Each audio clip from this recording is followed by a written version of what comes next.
अवैध कब्जा होने पर, यानी जमीन पर अगर कोई भी व्यक्ति है ना, वो अगर अवैध कब्जा कर लिया तो आप क्या करेंगे। देखो, अवैध कब्जा करने का भी बहुत सारा कारण है। जमीन का कागज मौजूद नहीं है, यानी कब्जा 50 साल पुराना है, फर्जी का जो है कागजात के आधार पर हुआ है जमीन पर कब्जा, हाल में ही कब्जा कर लिया गया जमीन पर, ये सभी के लिए नियम कानून अलग अलग है। अब देखें यहां पर कि जमीन का कागज मौजूद नहीं है। अब ऐसे सिचुएशन में क्या होता है कि जो कब्जाधारी है ना, जिसको आप कब्जाधारी बोल रहे हैं, इनके पास जमीन का कागज नहीं है, कागज यहां पर नहीं है। तो जमीन का कागज किसके पास है, तो इनके पास है, लेकिन ये जमीन के फिर भी मालिक है। आज कब्जाधारी जमीन के इसलिए मालिक हैं कि इनका जमीन जो है पूर्वज का जमीन है, पूर्वज का जमीन। और ये जो आज अपने आप को जमीन मालिक बता रहे हैं, ये वर्तमान में इनके नाम से है, वर्तमान में यहां पर इनके नाम से है। ऐसे कंडीशन, ऐसे सिचुएशन में जमीन किसकी होगी, यानी जमीन पर अगर कोई जबरन अवैध कब्जा कर लिया है, जो है अवैध तरीके से दखल कर लिया है, ऐसे सिचुएशन, ऐसे कंडीशन में जमीन किसकी होगी। अब जब ऐसा सिचुएशन है कि इनका पूर्वज का जो है कागजात है, लेकिन वर्तमान में इनके नाम से किसी तरह से जमीन आ गया है, अब ये अपने आप को जमीन मालिक समझ रहे हैं, अब ये इसको कब्जाधारी समझ रहे हैं, इनके पास तो कागजात नहीं है। तो जमीन का कागज अगर मौजूद नहीं भी है तो ऐसा नहीं है कि आपका जमीन नहीं है, आप कब्जाधारी हो गए, आपका कब्जा गलत तरीके से। लेकिन वर्तमान में जो नियम कानून है, और जब वेरीफाई किया जाएगा, देखा जाएगा, तो ऐसे सिचुएशन में तो आपके पास कागजात नहीं है, तो कानूनन अभी आप मालिक भी नहीं है, तो ये मालिकाना हक साबित करना होता है। और ये साबित हम लोग कहाँ करते हैं, तो इसके लिए हम लोग यानी सिविल कोर्ट जाते हैं, सिविल कोर्ट, और सिविल कोर्ट में जाने के बाद फाइल क्या करते हैं, यानी दीवानी जो है यहां पर मुकदमा, यानी सिविल सूट। तो सिविल सूट जो है यानी फाइल कर देते हैं। इसमें अब मालिकाना हक साबित करना है, ये बहुत सारे कंडीशन है। किसी को जो है टाइटल का कोई केस कर देता है, टाइटल का केस, कोई यहाँ पर जो है पार्टीशन का जो है केस कर देता है, कोई जो है यहाँ पर रिकवरी ऑफ पोजीशन का यहाँ पर जो है केस कर देता है, जो भी है। तो ऐसे सिचुएशन, ऐसे कंडीशन में आप जमीन का आपके पास कागजात नहीं भी है, दीवानी मुकदमा से आप जो है जैसे ही आदेश पर आप करेंगे, ये जो अपने आप को जमीन मालिक बता रहे हैं, उनका मालिकाना जो है खत्म हो गया। लेकिन ये किस केस के लिए बात करें, जब जमीन का कागज मौजूद नहीं है। अब जमीन का पोजीशन है आपके पास लेकिन कागजात नहीं है, तो हो सकता है कि आपका पूर्वज का नाम से पुराना खतियान होगा, नया खतियान किसी और के नाम से बन गया, या आपके नाम से, पूर्वज के नाम से खतियान है, जमीन का जमाबंदी कोई लंबे समय से कराकर बैठा हुआ, आपको नहीं पता चला, आप बाहर रह रहे थे, पूरी जानकारी नहीं थी, बहुत सारे कारण होते हैं। अब दूसरा जो समस्या है, अब किसी का जो है जमीन पर जो कब्जा है वो 50 साल पुराना है।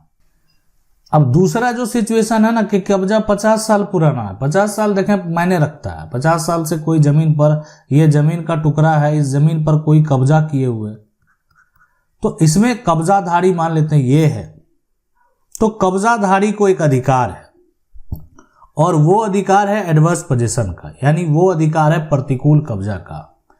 यानी ये कब्जाधारी जो व्यक्ति है, इसको यानी कानूनी तौर पर जो है प्रतिकूल कब्जा का दावा है, कब्जा कानून के तहत जो है ये दावा कर सकते हैं, एडवर्स पोजीशन का दावा कर सकते हैं। तो इसमें क्या होता है कि जमीन को कब्जा करने वाले को कानूनन जो है एक अधिकार दे दिया जाता है, ये अधिकार है प्रतिकूल कब्जा का, एडवर्स पोजीशन का, और एडवर्स पोजीशन का दावा करके वो जो है कानूनी तौर पर अधिकार प्राप्त कर सकता है। अब है कि ये जो सिचुएशन है, कंडीशन है कि हाल में कब्जा कर लिया गया जमीन पर, ऐसा जो किया गया वो हाल में किया गया। तो ऐसा जब सिचुएशन उत्पन्न होता है ना कि ये जो भी हुआ हाल में हुआ, तो आपको एक एफआईआर दर्ज कर देना, ठीक है, आपको यानी ये कह सकते हैं कंप्लेंट जो है ये दर्ज कर देना। ये आप कहाँ करेंगे, तो एसडीएम के पास देंगे, भी आवेदन दे सकते हैं, एफआईआर आप थाना में करेंगे, या स्थानीय जो मजिस्ट्रेट है उनके पास आप आवेदन करेंगे। अब यहाँ पर जो है उसके बाद जो धारा, पहले सीआरपीसी की धारा के तहत, अब बीएनएसएस की धारा के तहत जो है कार्रवाई की जाती है। पहले सीआरपीसी की धारा के तहत जो है कार्रवाई होती थी, अब ये जो होता है वो बीएनएसएस की धारा जो है उसके तहत कार्रवाई होती है। तो अब ये प्रक्रिया आपको करना, इसमें क्या है कि हाल में आपके जमीन पर अगर कब्जा कर लिया तो एफआईआर बेहद जरूरी है, यानी प्रशासनिक जो है जांच होना चाहिए। और वहां पर क्या हुआ, सबसे पहले जो आपकी जमीन को जबरन कब्जा कर रहा है तो अब अभी वर्तमान में आप उसका एक वीडियो जरूर बना लें। ये एक ऐसा साक्ष्य होता है ना कि आप उसको प्रस्तुत कर सकते हैं, दिखा सकते हैं, देखिए मेरे साथ क्या हो रहा था। अब इसमें सबसे बड़ा समस्या देखें ये भी है कि फर्जी कागजात के आधार पर अगर जमीन पर कब्जा कर लिया, अब मान लेते हैं कब्जा करने वाला जो व्यक्ति है ये वो फर्जी कागजात बना लिया है। अब आप बताएं कि कोई अगर फर्जी कागजात बना लिया है तो कानूनी तौर पर तो उसके पास कागजात है, अगर आप एफआईआर करेंगे तो वो क्या दिखाएगा, कागजात दिखाएगा, आप कहेंगे फर्जी है। तो देखें पुलिस को ये पावर नहीं है, पुलिस को ये पावर नहीं है, राजस्व अधिकारी जो है उनको ये पावर नहीं है वो कागजात देखने का कि वो फर्जी सेल डीड बना लिया या ये जो है सही है या गलत है।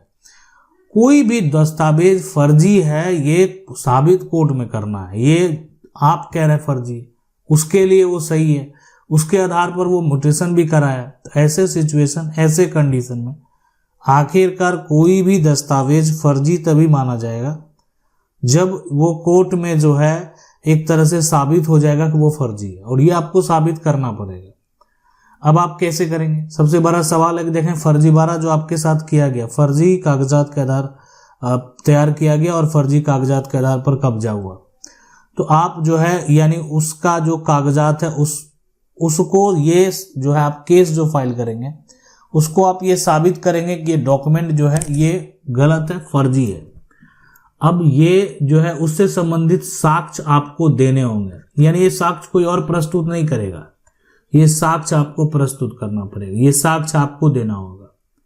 तो जमीन पर अगर अवैध कब्जा है तो अवैध कब्जा होने पर कोई भी जो व्यक्ति है वो जमीन पर अवैध कब्जा होने पर आपको जो है अगर कब्जा वापस प्राप्त करना है, आप जमीन के मालिक हैं, आपके पास जमीन का कागजात है तो आपको वो जमीन जरूर मिलेगा। आप जमीन के मालिक हैं लेकिन आपके पास कागजात नहीं है तो भी आपको जमीन मिलेगा।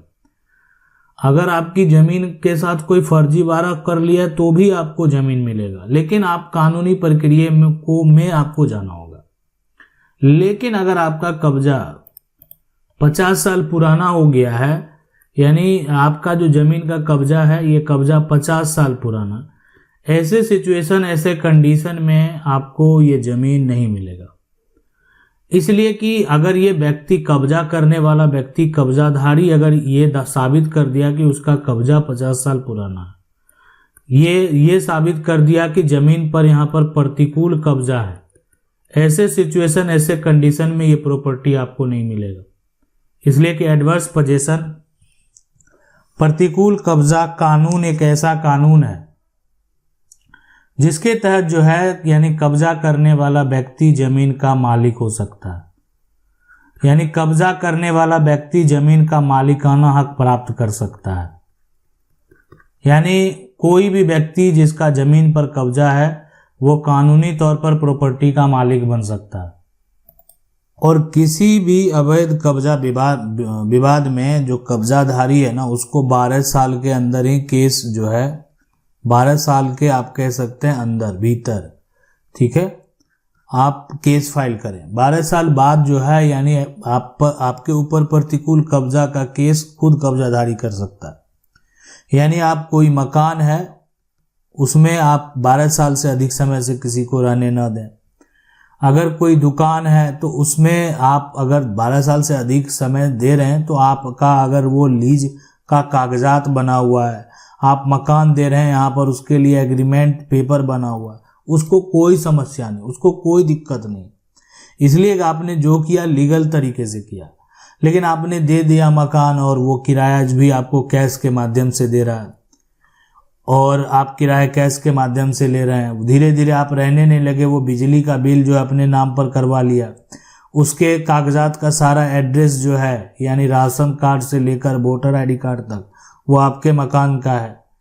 अब ये बिजली कनेक्शन लिए हुए उसका जो है वो 20 साल हो गया। 20 साल बाद आप आते हैं कि ये मेरा मकान है, आप तो कैश में पेमेंट उससे लेते थे, ये खाली नहीं कर रहा है। तो ऐसे सिचुएशन में वो जो है कब्जा करने वाला जाकर आपके ऊपर भी केस फाइल कर सकता है, यानी वो मालिकाना हक का दावा कर सकता है। अब देखें ये डिपेंड करता है कोर्ट के जजमेंट के ऊपर, इसलिए कि कब्जा करने वाले के पक्ष में भी फैसले हुए हैं और ज्यादातर फैसले जमीन मालिक के पक्ष में हुए हैं। आशा करते हैं वीडियो अच्छा लगा होगा। वीडियो को लाइक जरूर कर दें। चैनल को पहली बार देख रहे हैं सब्सक्राइब करके जो बेल आइकन है उसको जरूर दबा लें। मिलते हैं अगले वीडियो में, तब तक के लिए जय हिंद।